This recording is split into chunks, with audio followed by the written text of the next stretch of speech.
Hello students, મારી YouTube channel physics by Rathod સરમાં તમારું સ્વાગત છે.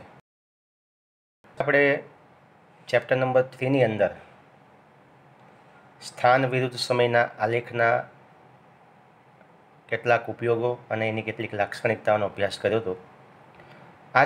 આ લેક્ચરમાં આપણે એનાથી થોડા આગળ વધીએ તો જે બે અગત્યના ટૉપિક છે, તમે જોયું હશે કે વ્યવહારની અંદર સતત આપણી જે સુરેખ માર્ગ પર થતી ગતિ છે એ સમયની સાથે બદલાતી રહેતી હોય છે. મતલબ જુદા જુદા સમયગાળામાં કાપેલું અંતર જુદું જુદું મળે. હવે જ્યારે બે પદાર્થોમાંથી કોણ વધારે ઝડપથી ગતિ કરે છે અથવા કોણ વધુ અંતર કાપે છે, આ બધી બાબતોના જો આપણે જવાબ જોતા હોય તો આપણે બીજી બે અગત્યની ભૌતિક રાશિને પણ વ્યાખ્યાયિત કરવી પડે, જેના નામ છે ઝડપ અને વેગ. તો પહેલાં આપણે ઝડપની વાત કરીએ છીએ. ઝડપ કોને કહેવાય? ઝડપ અને સરેરાશ ઝડપ. બરાબર, ઝડપ અને બીજું છે સરેરાશ ઝડપ. આ બે બાબતો આપણે સમજી લઈએ કે ઝડપ કોને કહેવાય અને સરેરાશ ઝડપ કોને કહેવાય. તો આપણે જે અંતર અને સ્થાનાંતર સમજ્યા છીએ, તો તમે જોયું કે અંતર એ અદિશ રાશિ છે જેને માત્ર દર્શાવવા માટે મૂલ્યની જરૂર પડે છે, જ્યારે સ્થાનાંતર એ સદિશ રાશિ છે જેને મૂલ્ય ઉપરાંત દિશાની પણ આવશ્યકતા હોય છે.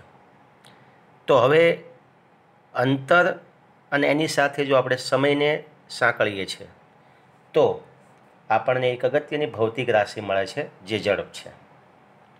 જ્યારે પદાર્થ ગતિમાં એ સ્થાને બરાબર ગતિમાં હોય ત્યારે તેનું સ્થાન સમય સાથે બદલાય છે અને તેનું સ્થાન કેટલા સમય દરથી બદલાય છે એ આપણે સમજવું હોય તો ઝડપ નામની એક રાશિને આપણે સમજવી પડે. ઓકે, તો ચલો ઝડપ કોને કહેવામાં આવે છે એ આપણે સમજી લઈએ. પહેલાં તો વાત કરીએ ઝડપની. ઝડપ એટલે શું? બહુ સહેલી વ્યાખ્યા છે અને આપણે 9thમાં પણ કદાચ આ ભણી ગયા હશો તમે. એકમ સમયમાં કાપેલા અંતરને ઝડપ કહે છે. બહુ સહેલી વ્યાખ્યા છે. એકમ સમયમાં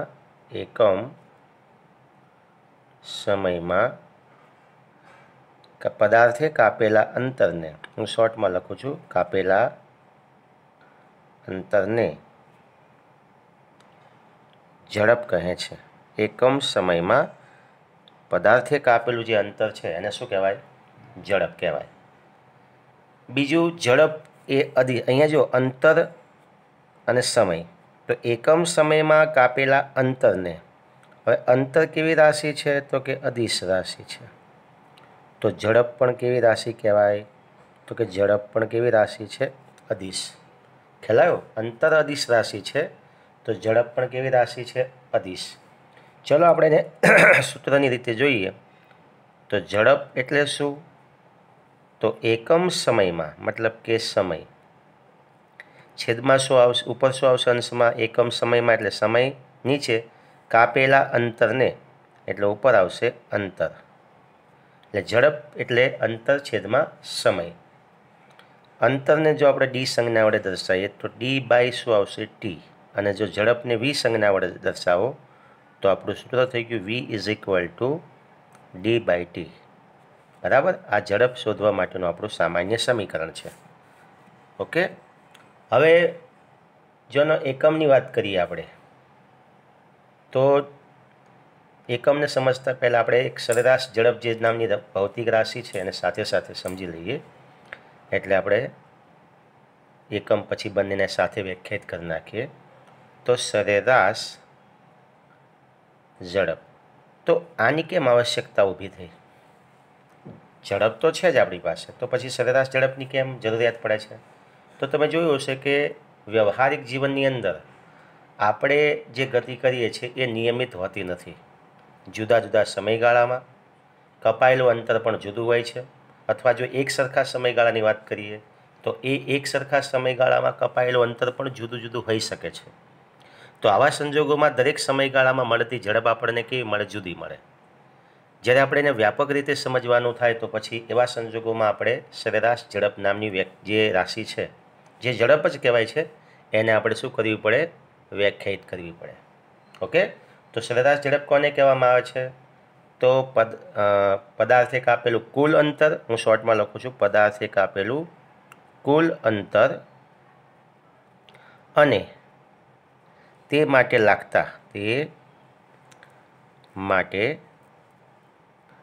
લાગતા કુલ સમયના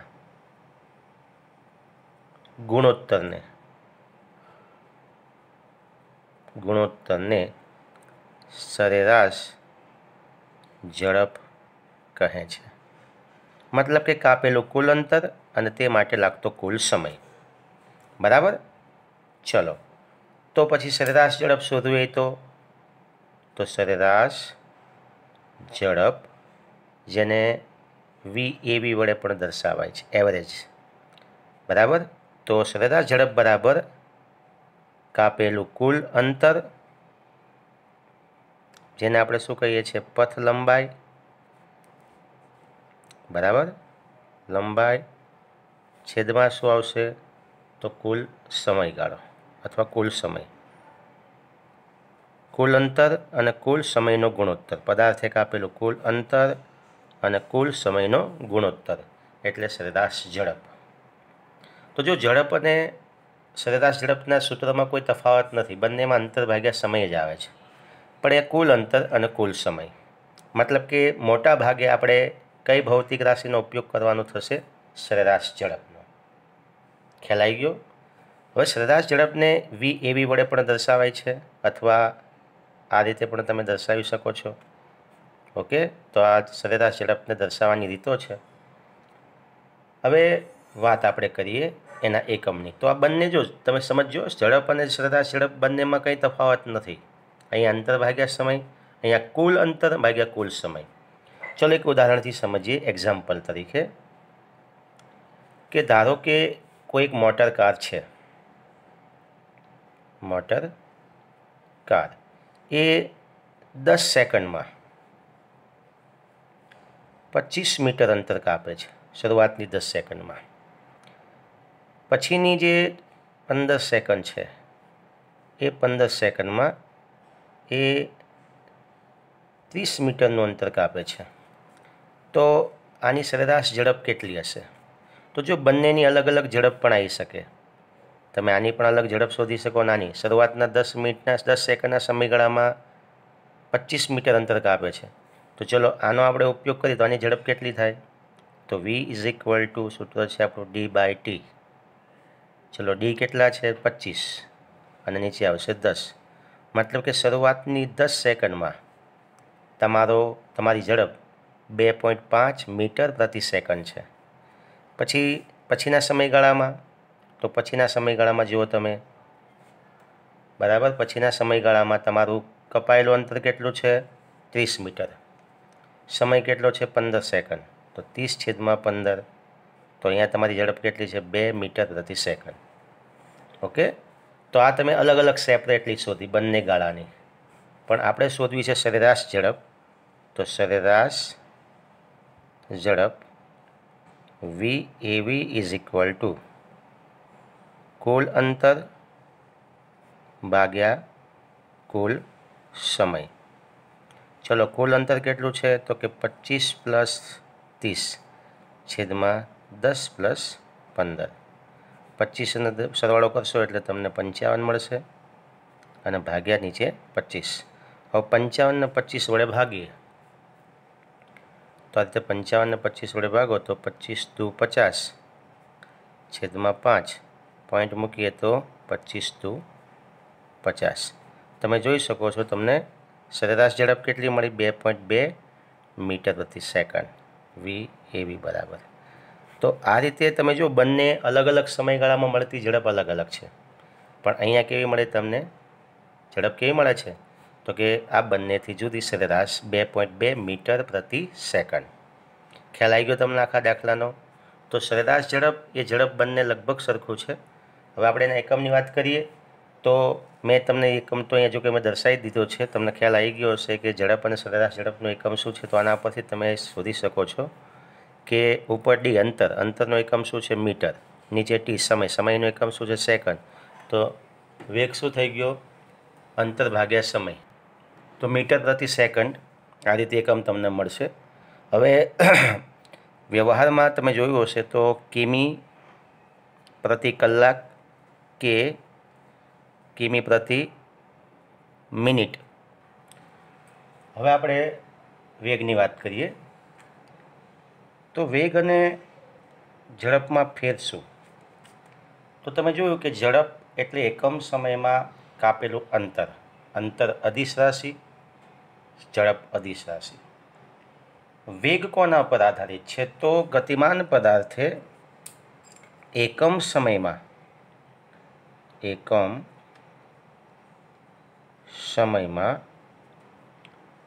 કરેલા સ્થાનાંતરને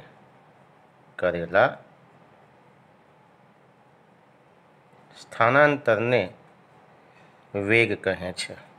એકમ સમયમાં કરેલું સ્થાનાંતર પોતે કેવી રાશિ છે? સદિશ. તો વેગ પણ કેવી રાશિ કહેવાય? સદિશ રાશિ.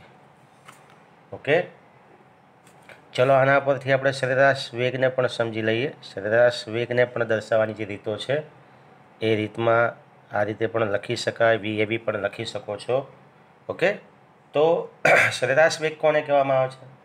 ગતિમાન પદાર્થે કરેલું કુલ સ્થાનાંતર, બરાબર, કુલ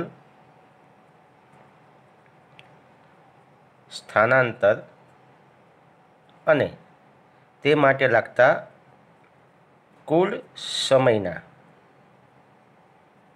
ગુણોત્તરને સરેરાશ વેગ કહે છે.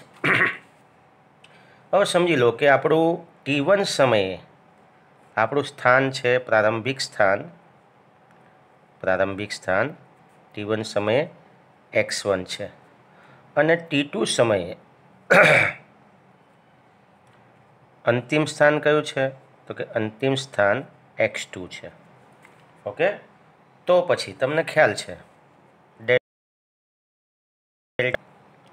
T2 માઇનસ T1 સમય કરેલું સ્થાનાંતર delta x is equal to x2 minus x1. Okay, ચલો આનો આપણે ઉપયોગ કરીએ તો સરેરાશ વેગ v bar is equal to કુલ સ્થાનાંતર ભાગ્યા કુલ સમય.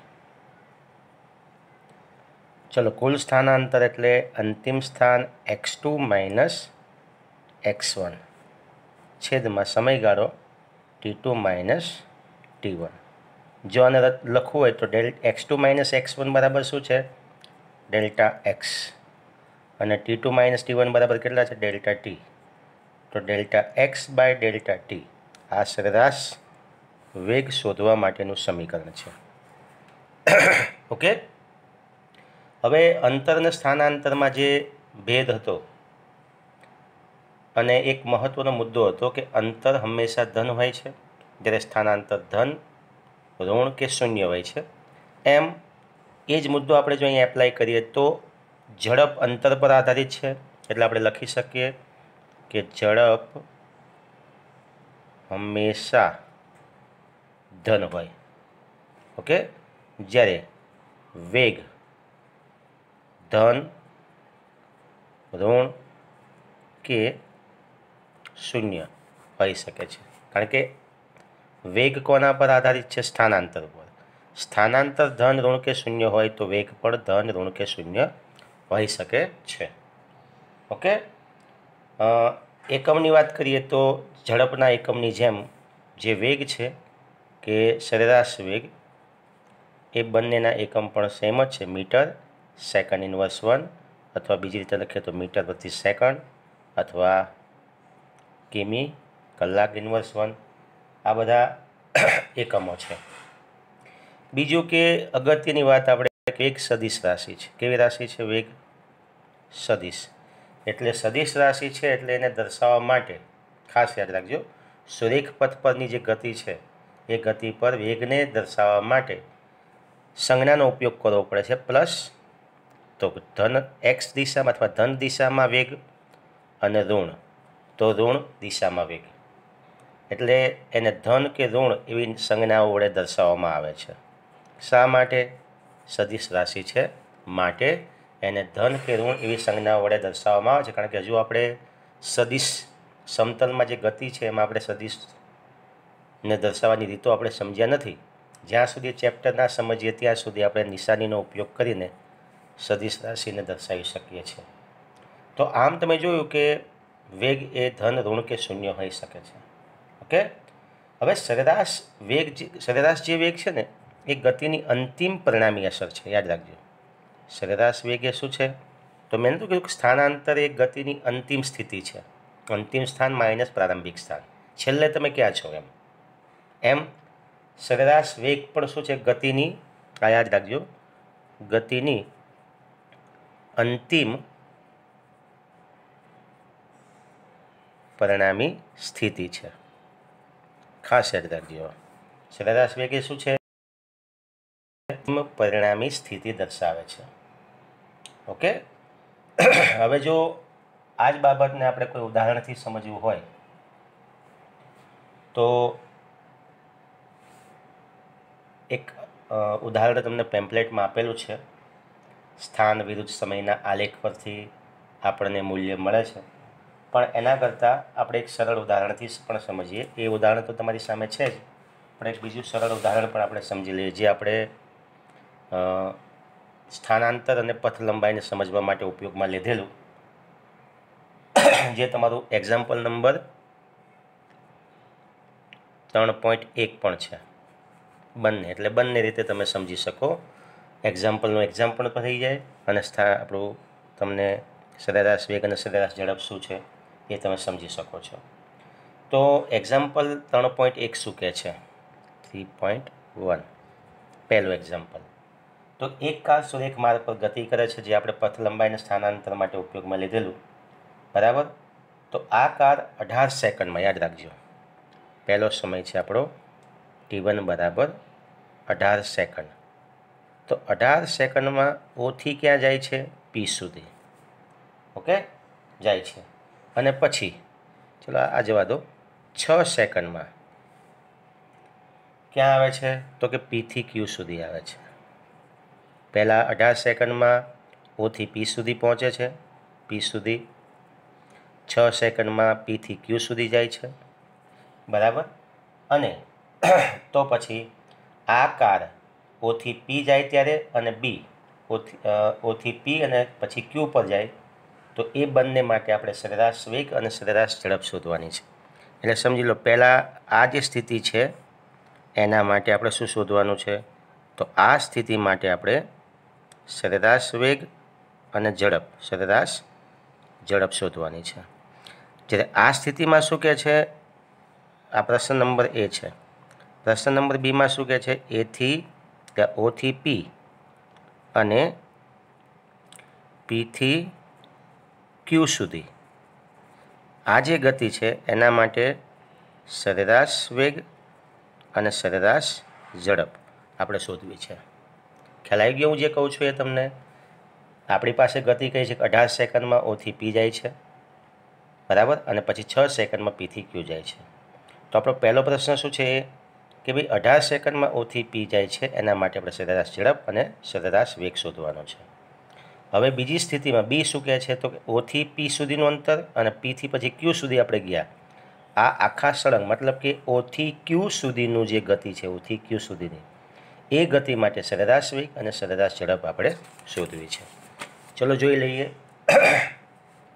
તો પહેલાં આપણે વાત કરીએ દાખલા નંબર એની। દાખલા નંબર એની અંદર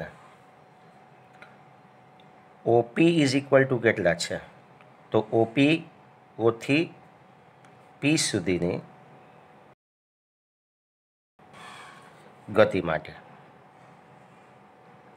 ચલો ઓથી પી સુધીની ગતિ માટે અંતર કેટલું હતું? તો તમે બધા જાણો છો અંતર કેટલું હતું, તો તમને ખ્યાલ છે 360 મીટર. સ્થાનાંતર કેટલું હતું? તો સ્થાનાંતર પણ હતું 360 મીટર.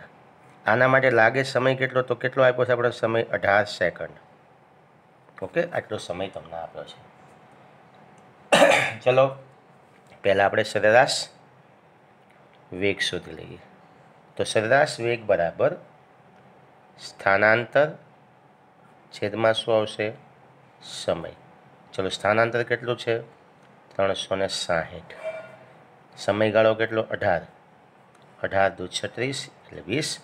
તો અહીંયા આવશે 20 મીટર સેકન્ડ ઇન્વર્સ 1. આ તમને મળી ગયો ઓથી પી સુધીની ગતિ માટેનો સરેરાશ વેગ. ચલો સરેરાશ ઝડપ, તો બે સેમ જ આવશે. અહીંયા સૂત્ર ખાલી બદલાશે, અંતર ભાગ્યા સમય. અંતર 360 છેદમાં 18, તો અહીંયા પણ એ જ 20, તો 20 મીટર સેકન્ડ ઇન્વર્સ 1. ખ્યાલ આવી ગયો? તો બંને સમાન છે. પણ હવે આપણે વાત કરીએ છીએ ઓથી પી સુધીનું, ઓથી ક્યુ સુધી. બી દાખલા નંબર, મતલબ કે ઓથી પી અને પછી પીથી ક્યુ, એટલે કુલ કેટલું થયું? આ બંને ભેગા થાય તો ઓથી ક્યુ સુધીની ગતિ માટે. ચલો ઓથી ક્યુ સુધીની ગતિ માટે અંતર કેટલું હતું? તો અંતર તમને ખ્યાલ છે 360 પ્લસ 120. તમે જોયું હશે, દાખલો સામે રાખજો એટલે ખ્યાલ આવશે 480 મીટર. બરાબર. અને સ્થાનાંતર કેટલું? તો સ્થાનાંતર તમે જોયું હશે 360 માઇનસ 120 એટલે 240 મીટર. ઓકે. સમયગાળો કેટલો? તો તમને ખ્યાલ છે ઓથી પી સુધીનો સમયગાળો કેટલો છે? 18 સેકન્ડ. અને પીથી ક્યુ કેટલો છે? 6 સેકન્ડ. બંને ભેગા થાય તો કુલ સમયગાળો કેટલો થાય? તો 18 પ્લસ 6 એટલે 24. ઓકે. ચલો 24 સેકન્ડનો સમયગાળો તમારી પાસે છે. હવે આપણે જોઈ લઈએ પહેલાં સરેરાશ વેગ. તો સરેરાશ વેગ v bar is equal two સ્થાનાંતર છેદમાં સમય. ચલો સ્થાનાંતર કેટલું છે? તો તમે જોઈ શકો સ્થાનાંતર કેટલું છે? 240. 240. સમયગાળો કેટલો છે? 24. તો સરેરાશ વેગ કેટલો આવશે? 10 મીટર સેકન્ડ ઇન્વર્સ 1. ચલો આપણે સરેરાશ ઝડપ જોઈ લઈએ. તો સરેરાશ ઝડપ માટે અંતર ભાગ્યા શું આવશે? સમય. અંતર કેટલું છે? 480 તમને આપેલું છે અહીંયા. સમય કેટલો? 24. 24 દુ 48, 0 એટલે આવશે 20 મીટર સેકન્ડ ઇન્વર્સ 1. તો તમે જુઓ કે સમયાંતરે ઝડપ ઘટતી જાય છે. બરાબર. અને અંતર શું થાય છે? ઝડપ તમારી, એટલે વેગ તમારો જો ઘટતો જાય છે. આ કિસ્સામાં બંને સરખા છે. આ કિસ્સામાં વેગનું મૂલ્ય ઘટે છે. જો હજુ તમે ઓથી પી સુધી, પીથી પાછા ઓ સુધી આવી ગયા હોત તો આપણે સી ગણી લઈએ. ઓથી પી અને પીથી પાછા કેટલા? ઓ સુધી. આના માટે પણ 18 સેકન્ડ, આના માટે પણ 18 સેકન્ડ. ચલો પીથી ક્યાં સુધી? ઓ સુધી. તો આના માટે શું આવે? તો તમે જોઈ શકો ઓથી પી અને પીથી ઓ, તો સ્થાનાંતર કેટલું થઈ જાય તમારું? સ્થાનાંતર થઈ જાય 0 મીટર. અંતર કેટલું થશે? અંતર તમે જો જવાનું 360 પછી આવવાનું 360 એટલે 720 મીટર. ચલો આના પરથી તમે જુઓ તો ડાયરેક્ટ હું લખી નાખું છું સરેરાશ વેગ 0/18 એટલે 36 સેકન્ડ. તો વેગ સ્થાનાંતર સરેરાશ વેગ કેટલો મળશે તમને? 0 મીટર સેકન્ડ ઇન્વર્સ 1. શા માટે? તો તમારું પ્રારંભિક સ્થાન અને અંતિમ સ્થાન શું છે? બે એક જ છે. તો સ્થાનાંતર 0, સ્થાનાંતર 0, તો તમારો સરેરાશ વેગ પણ 0. કારણ કે સરેરાશ વેગ એ તમારી ગતિની અંતિમ પરિણામી સ્થિતિ છે. તમે છેલ્લે ક્યાં છો એના પર આધાર રાખે છે. જ્યારે ઝડપ તમે જોઈ લો, સરેરાશ ઝડપ. સરેરાશ ઝડપમાં કેટલું છે? 720 છેદમાં 36, 36 દુ 72 એટલે અહીંયા પણ તમને મળશે 20 મીટર સેકન્ડ ઇન્વર્સ 1. તો તમે જુઓ કે ઝડપ હંમેશા ધન જ મળે છે. જ્યારે સરેરાશ વેગ તમારો જે છે એ ધન, ઋણ આ તો શૂન્ય અને ઋણ પણ મળી શકે છે. તો આ બધી સ્થિતિ દરમિયાન તમે એક વસ્તુની કલ્પના કરી શકો છો કે સામાન્યતઃ ઝડપ વેગના માન કરતાં વધુ જ હોય છે. એટલે યાદ રાખજો, સરેરાશ ઝડપ greater than or equal to શું આવશે? સરેરાશ વેગ. એટલે સરેરાશ ઝડપ સામાન્યતઃ સરેરાશ વેગ કરતાં વધુ જ હોય છે. આ વસ્તુ તમે ખાસ ધ્યાનથી સમજી લેજો. ઓકે, એટલે ઝડપ હંમેશા ધન હોય છે. સરેરાશ વેગ ધન, ઋણ કે શૂન્ય હોઈ શકે છે. ઓકે, તો આ થઈ ગઈ તમારી બહુ જ અગત્યની બાબતો. એક્ઝામ્પલ નંબર જે તમને પીડીએફમાં આપેલું છે એ પણ તમે ધ્યાનથી સમજી લેજો.